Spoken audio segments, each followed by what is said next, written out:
Hi everyone, welcome to the November 2011 video VERT alert. I'm Oliver Lavery, Director of Security R&D at nCircle, and this is Tyler Regular. Hi. So I guess without further ado, we should just dive in here. The first one, the most critical one this month, and possibly the most interesting, is MS11-083, the vulnerability in TCP/IP that could allow remote code execution. So in this case, I found this interesting because it's simply a storm of UDP packets to a closed port on a target system that caused this to happen.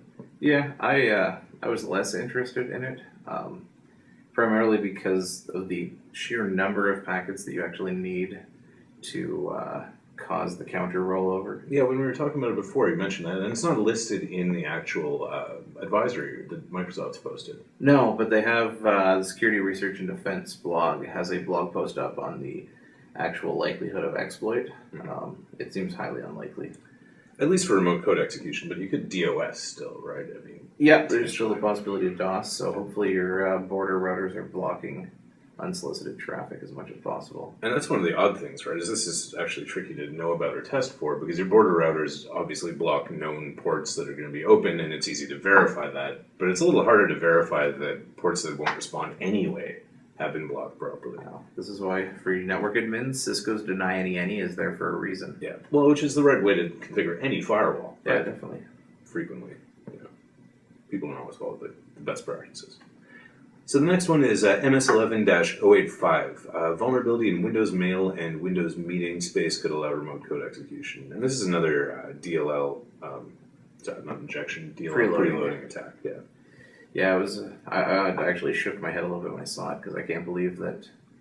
We're several months after the fact, and there's still more of these coming. I could see third-party vendors at this point, but for Microsoft to still be finding them. Well, it's one of those endemic things like ActiveX issues back in the early 2000s, where it's just there's so damn many of them, and finding them all is going to take a while. But the good news is that they're not really that critical. Yeah, block SMB going out of your network, and you've resolved most of the issue. Insider threats still, I guess, and this one's a bit more interesting because, it's email. It's with software that's probably going to be installed, but still not the end of the world.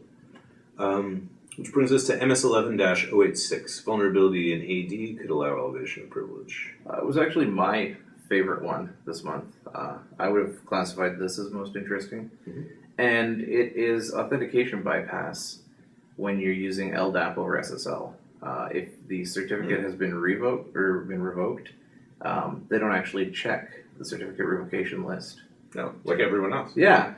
So you can use a revoked certificate to still authenticate against AD. Yeah, that's kind of bad. And that gets you a domain account, not just a local account. Yeah, that's fairly scary.